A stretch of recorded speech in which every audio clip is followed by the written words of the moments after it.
Hola de nuevo. Normalmente ustedes saben que yo prefiero iniciar, por lo menos últimamente, con un análisis de la situación geopolítica mundial. Hoy no voy a dar yo mi punto de vista. Una de las personas que nos hacen el favor de su amistad y además de escribir ocasionalmente en el canal cosas interesantes, hace un comentario que yo considero importante. Lo voy a comentar hoy para ilustración de todos.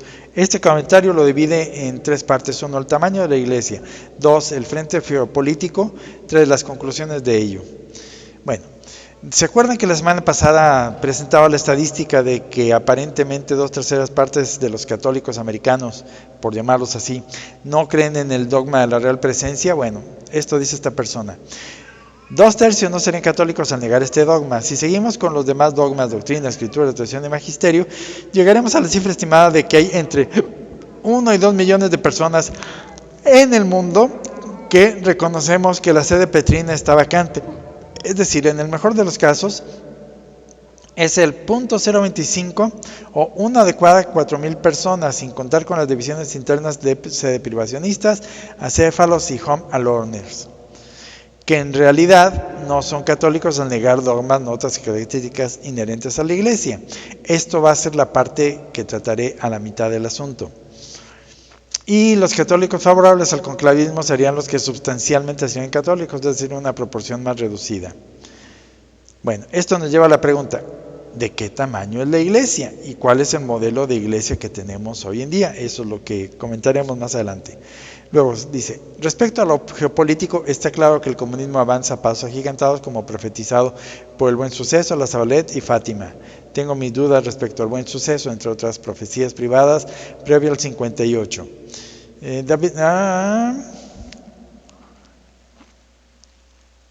gran triunfo del laboratorio social de Mao como modelo seguido por Henry Kissinger, y que actualmente ya cuenta con la tecnología, reconocimiento biométrico, inteligencia artificial, identificaciones, nanorobótica, etcétera, etcétera, para crear los campos de concentración sin lágrimas de los que habló Aldous Huxley.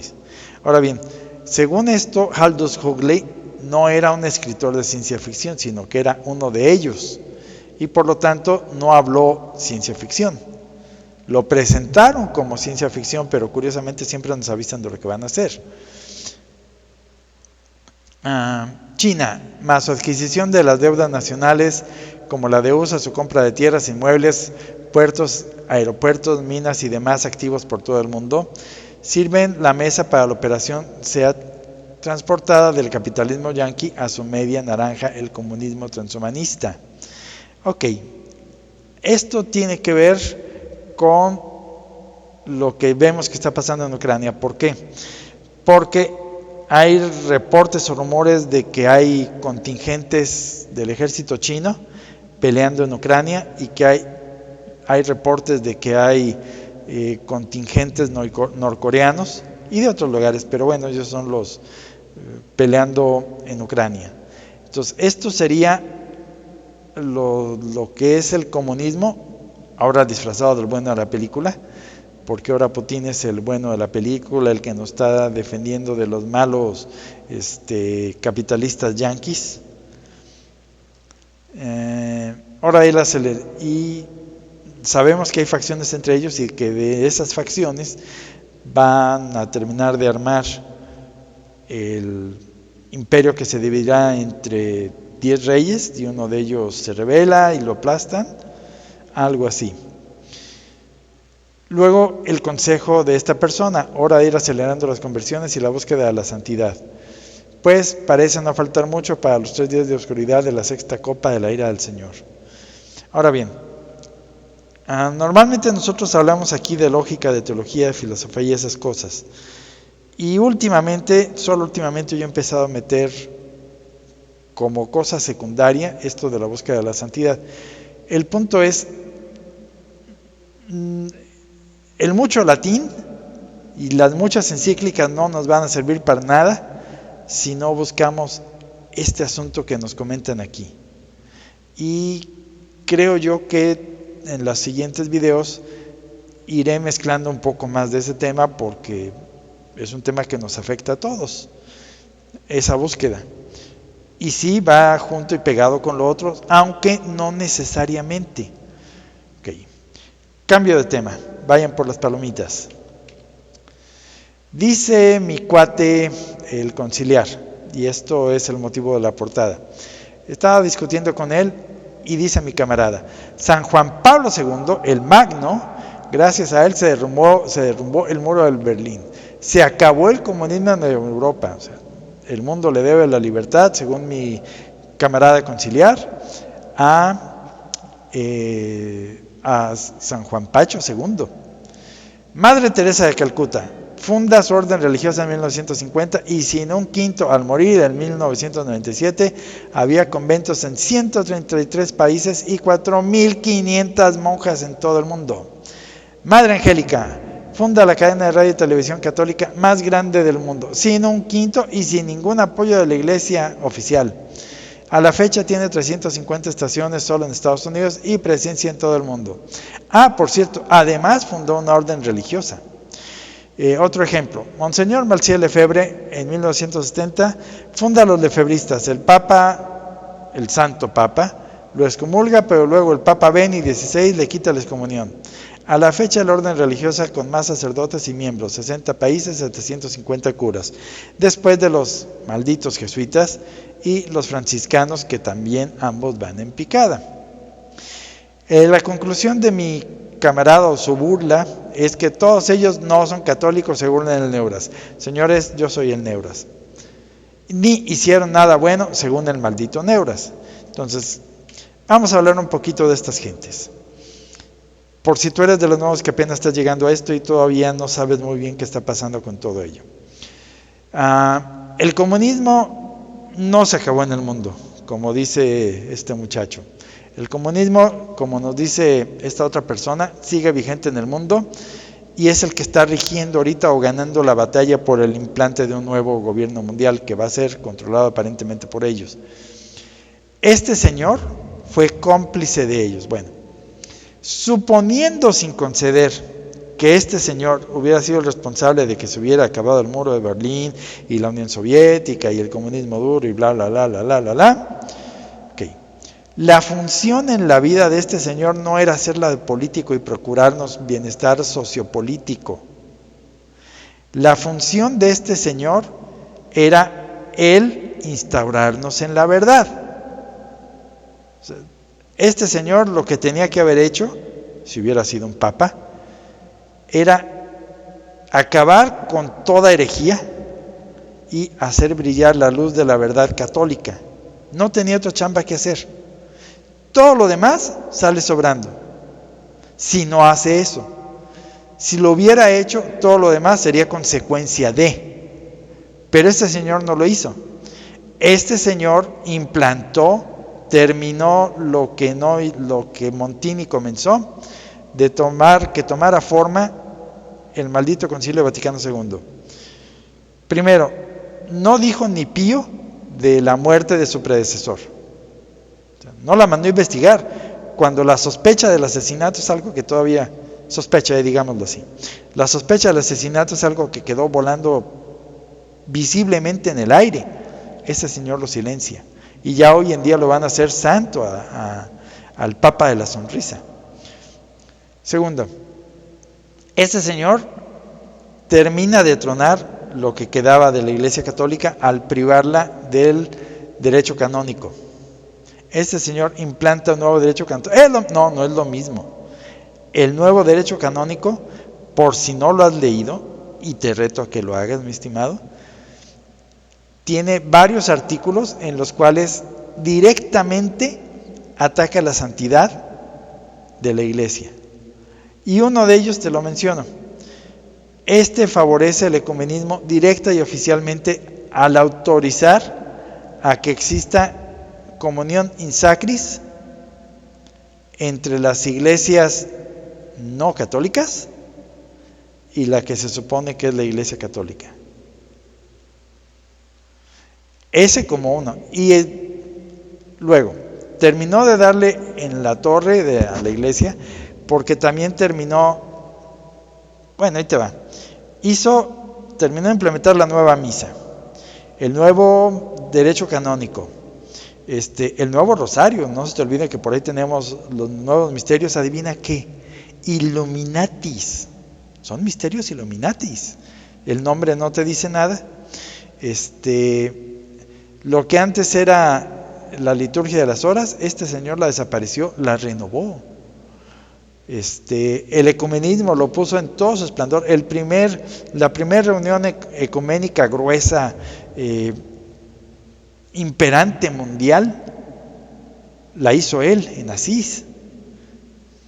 Luego tenemos a esta damisela, a esta santita que funda a estas hermanitas pobres, de las cuales entre otras cosas se dice que están ligadas a una serie de desmanes internacionales de lavado de dinero y de cosas peores que no menciono aquí. Pero el problema con ella no es tanto eso, esto sería derivado. El problema es que esta damisela era ecuménica. Una de sus frases principales, y está documentada en su biografía y en entrevistas que le hicieron en vivo, esta señora dijo, que ella prefería que un buen musulmán que ella no quería convertir a los musulmanes, ella quería que un musulmán fuera un buen musulmán. Ya, con eso les dije todo. Luego tenemos a Monseñor Lefebvre, suponiendo que haya sido lo que él decía, un monseñor, un obispo católico conciliar. Aparentemente tenía buenas intenciones y bla, bla, bla, pero el hecho concreto es que este señor es culpable de que la que era la incipiente rebelión contra la Iglesia conciliar fuera sofocada. ¿Por qué? Porque a todo aquel que en su revolucioncita decía, oye, ese señor no es papa, lo sacaba. Y este señor siempre abogó por poner a su movimiento bajo el mandato de los conciliares. Siempre. O sea, eso no tiene vuelta de hoja y es la línea que han seguido sus sucesores.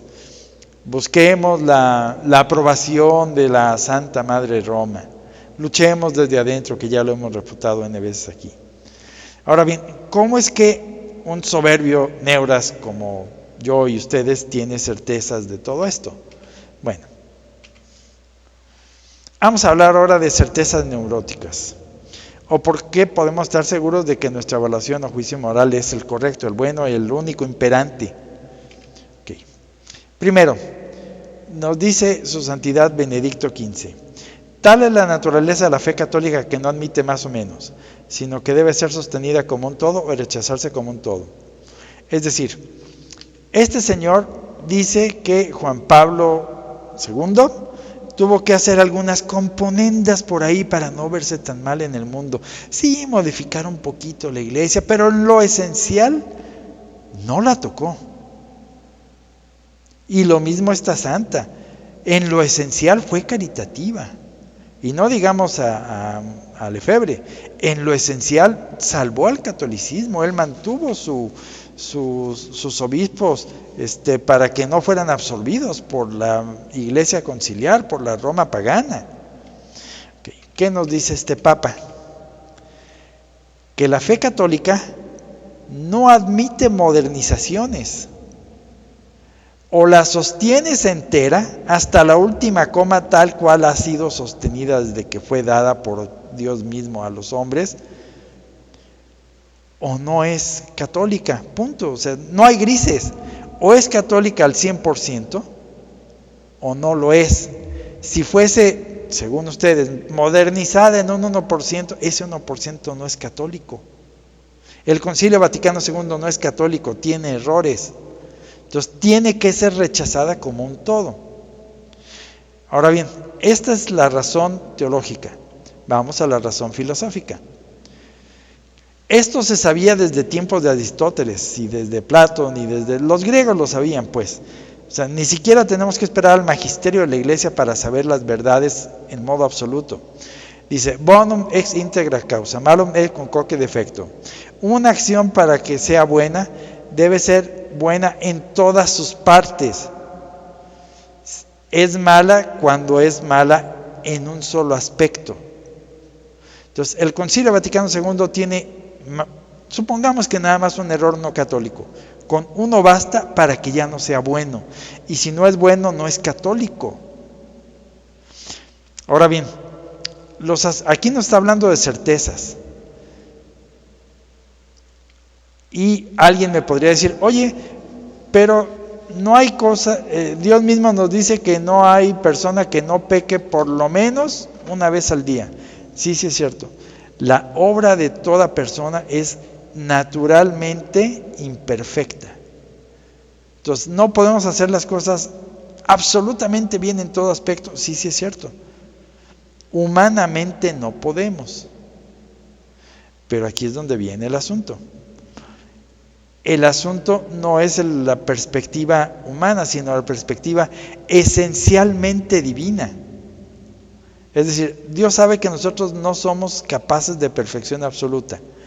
Nos pide perfecciones relativas. Espérame, ¿estábamos hablando de absolutos? No, estamos hablando de cosas que sean esencial o sustancialmente buenas, o esencial o sustancialmente perfectas.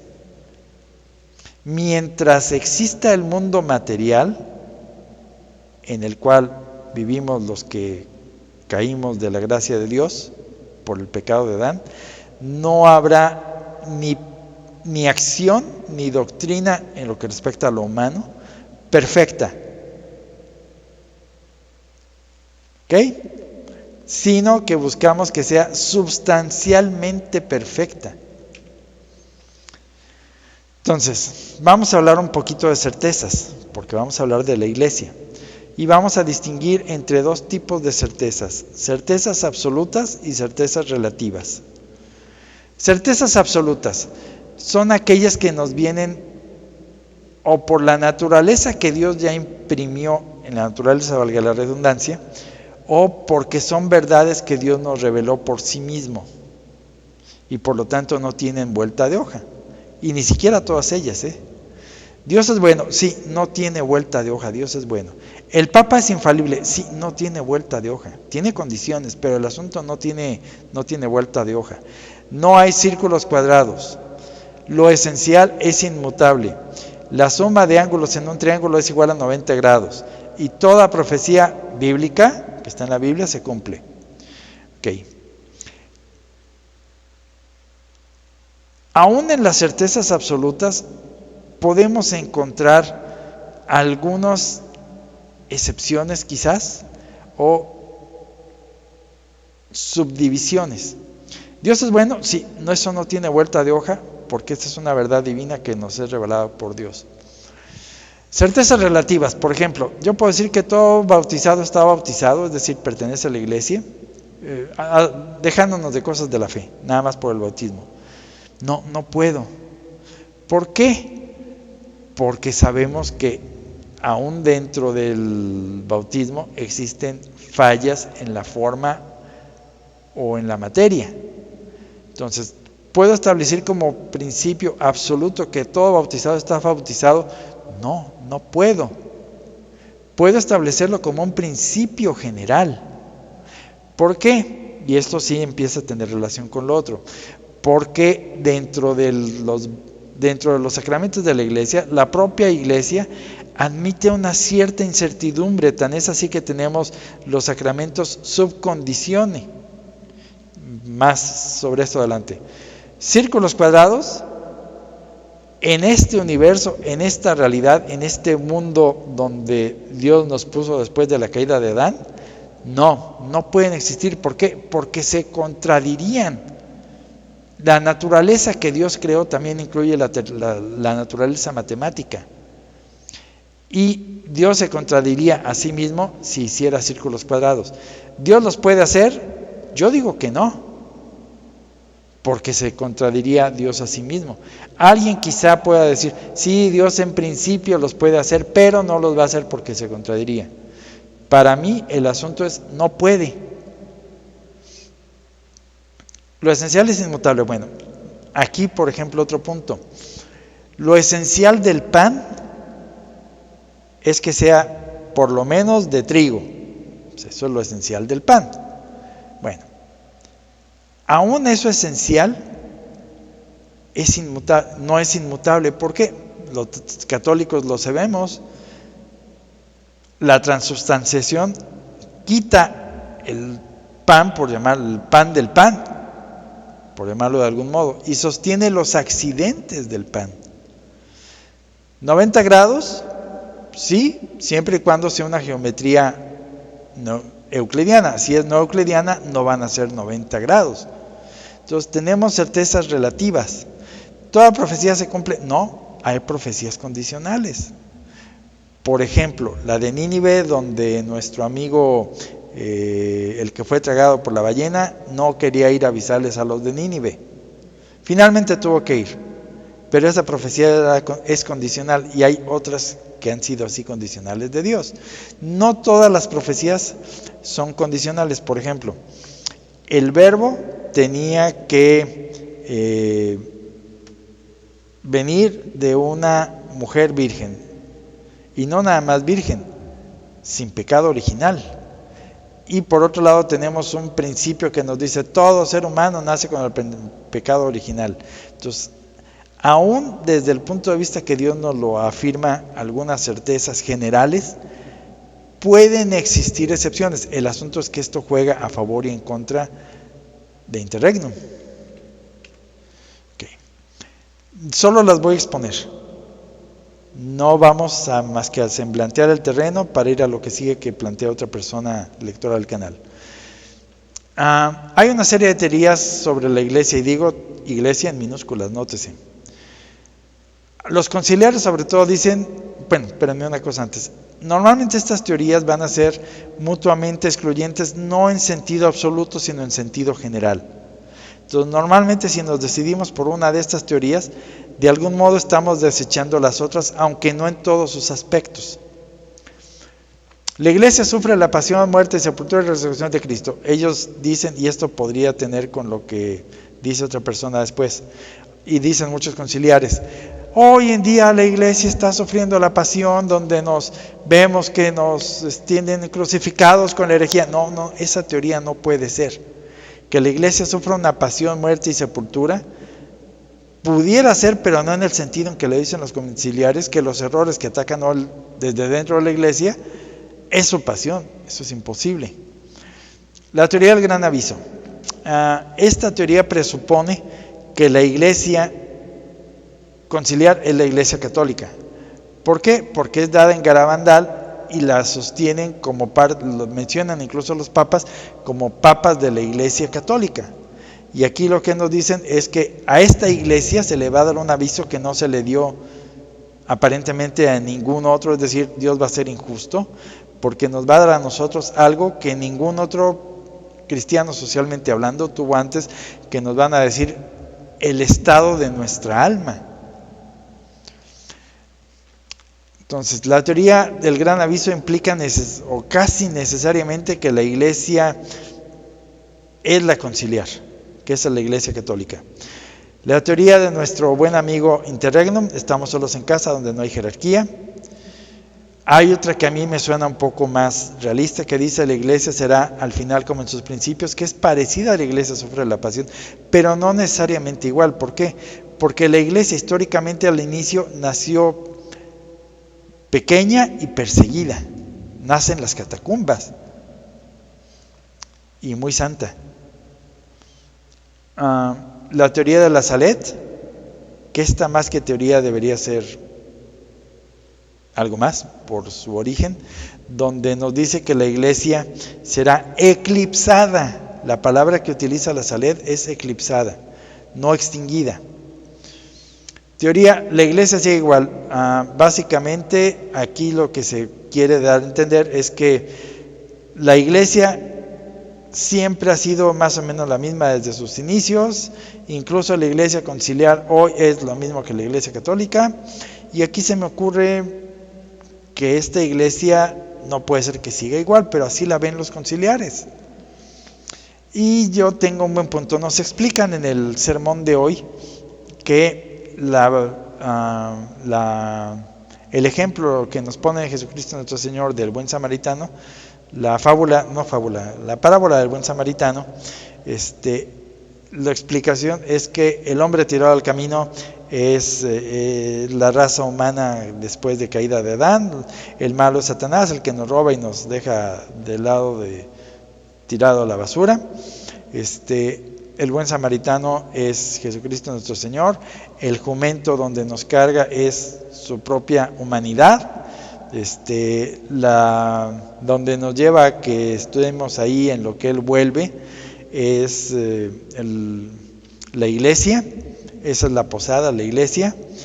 El hostadero que está a cargo del hostal, donde se queda el buen samaritano, que es la raza humana, es Pedro. Y aquí viene lo interesante. Obviamente este señor que deja aquí a la humanidad acá a manos del posadero se va para volver mañana. Y le deja 2 denarios y pagará cuando vuelva. Que se me ocurre preguntar, ¿estos 2 denarios serán figura de 2000 años? Digo, casi todo número en la Biblia tiene una razón de ser. Bueno, vamos a lo que sigue. Esto fue nada más la presentación de las teorías, y lo que sigue es nada más el planteamiento de una persona, y lo que seguirá en los videos de las semanas por seguir será empezar los análisis de estos diferentes tipos de teorías acerca de la iglesia. ¿Cuál es la buena? Por eso hablaba yo aquí de cuáles son las certezas absolutas y las certezas relativas.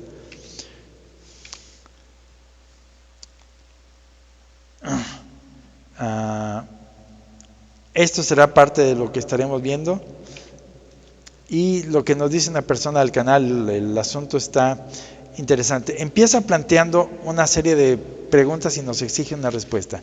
¿Tú crees que estamos viviendo en el tiempo del reinado del anticristo? ¿Tú crees que el tiempo del reinado del anticristo dio comienzo con el llamado a un concilio falso cuyo objetivo se vio después de que después era la deconstrucción de la apostolicidad, la abolición del sacrificio perpetuo, y con él la destrucción de las armas con las que Dios nos dejó como herramientas de salvación, los sacramentos? ¿Tú crees que los llamados papas conciliares no fueron otra cosa que la confirmación de los papas de que eran la ramera queriendo hacerse pasar por la esposa? ¿Crees que se han ido conformando desde la Asunción, desde que subieron al sillón de Pedro físicamente hablando? Es lo que ha subido la segunda bestia que lleva a adorar al que se impuso en lugar de Dios para que no se le adore como Dios, y que ese es el cuerpo místico del anticristo. Aquí viene el asunto.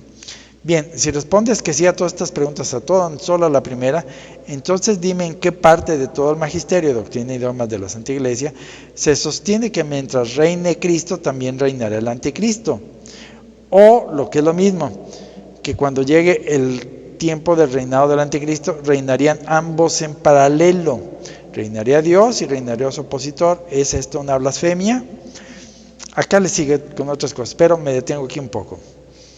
San Pablo nos dice que el misterio de la iniquidad, y el misterio de la iniquidad, recordemos que es la futura manifestación del anticristo, o sea, lo que es lo mismo es su espíritu que después se encarnará en una persona concreta. Es decir, el espíritu del anticristo, que ya estaba vigente desde el tiempo de San Pablo hasta el anticristo mismo, es la manifestación de una misma ideología satánica, por supuesto. Bueno, si ha estado vigente desde tiempos de San Pablo, por lo menos, que nuestro Señor nos dice que Él es el príncipe de este mundo, esta perspectiva que tiene esta persona, a mí me parece ya desde aquí sesgada. ¿Por qué? Porque lo plantea de tal modo que no puedan coexistir en la tierra el anticristo y Cristo. Y está presuponiendo que lo que ahorita, o lo que hasta el Concilio Vaticano II reinó en la tierra, era Cristo, y que, digámoslo así, cede el Cristo el control del mundo y lo cede al anticristo. Cuando San Pablo nos dice que el asunto no es así. Desde que Cristo empezó a reinar en este mundo con una iglesia así de chiquitita, que era invisible, eran, por llamarlo así, 12 gatos encerrados en un hostal, Satanás ya reinaba en este mundo. Es decir, el control del mundo nunca se le ha retirado totalmente a Satanás. Nunca. Siempre ha tenido arte y parte Satanás en el control del mundo. Entonces, cuando Jesucristo nuestro Señor nos pregunta, o les pregunta a los apóstoles, cuando el Hijo del Hombre regrese, ¿creen que encontrará fe sobre la tierra? Aquí caben dos respuestas. Obviamente, primero, sabemos que la pregunta es retórica. Y cabe una respuesta, no la encontrará, pero regresamos al asunto aquí. Esa certeza o esa definición de nunca es una definición de un no existe fe sobre la tierra absoluta, o es un no existe fe sobre la tierra católica relativa. Entonces Jesucristo nuestro Señor pregunta, ¿creen que encontrará fe sobre la tierra? Y obviamente la respuesta es no encontrará fe sobre la tierra. Sabemos que todos los pueblos terminarán apostatando. El asunto es, ¿ese no encontrará fe es un no absoluto o es un no relativo? Eso no es una blasfemia, es decir, que reinen en paralelo. Desde el punto de vista de San Pablo, no. Porque desde el inicio de la iglesia estuvieron reinando ambos, y reinando en sentidos relativos. El reino de Jesucristo nunca ha sido aún en su mayor apogeo en tiempos de la cristiandad, ni siquiera en ese tiempo abarcó la totalidad de la humanidad. Entonces, Jesucristo nunca ha sido el Señor absoluto en esos términos del mundo. Nos dice San Juan que el Evangelio será predicado a todas las naciones para su testimonio, es decir, testimonio en contra de todos aquellos que recibieron el Evangelio y no lo quisieron guardar. Es decir, ¿el Evangelio será predicado a todo el mundo? Sí. ¿Lo guardarán todos? No. O lo que es lo mismo, ¿Cristo reinará sobre todos? No. Habrá quienes no lo acepten. ¿Pero les fue predicado el Evangelio? Sí. Y va a ser peor para ellos porque les fue predicado y no lo aceptaron. Ok. Continúa esta persona. Entonces, si no pueden reinar ambos a la vez, sería decir que el poder de ambos reinos es igual pero contrario. Entonces, ¿cómo es posible que exista un papa, obispo o sacerdote válido o ilícito? Que cualquier figura, la figura jurídica que más nos guste, pudiera estar solo consagrado válidamente en alguna parte del mundo, aunque tan solo fuera uno consagrando el sacrificio perpetuo, y así transubstanciar ese pan y vino en cuerpo, sangre y alma y divinidad de aquel que ha permanecido reinando entre nosotros, tal como lo prometió, aunque de forma no visible, aunque sí real y presencialmente verdadera. Este no reinar de Cristo durante el periodo del anticristo sostendría la profecía de Daniel, y en el anticristo en que el sacrificio perpetuo sería abolido. Me detengo aquí un segundo. Aquí tenemos una contradicción de principio. Si el sacrificio es perpetuo, no puede ser abolido en modo absoluto. Por lo menos así lo interpreto yo. Sino que tiene que ser abolido en modo relativo. Lo mismo que esa fe de la que hablábamos, no puede ser que deje de existir la fe en modo absoluto. ¿Por qué? Bueno, vamos a los contras de esto que nos está diciendo esta persona. Nos asegura San Pablo, donde abundó el pecado, sobreabundó la gracia. ¿Y cuál será la época más pecaminosa que el mundo haya conocido jamás? Sino la época del ánimos. Entonces, ahí tiene que sobreabundar la gracia. Ahora bien, los protestantes sostienen que la gracia viene de Dios hacia mí. Ese es el punto de vista de la gracia, según nuestros camaradas protestantes. El punto de vista católico es que la iglesia es el canal por donde vienen las gracias al mundo. Entonces, si tienen que sobreabundar, bueno, y esto además va en dos partes. Sí es cierto que la gracia, dejen acordarme del nombre, ustedes saben que a veces se me va el avión, la gracia habitual, sí viene directa de Dios a cada persona en lo individual sin pasar por otros canales. Pero la gracia santificante, el canal es la iglesia. ¿Me puedo salvar solo con la gracia habitual?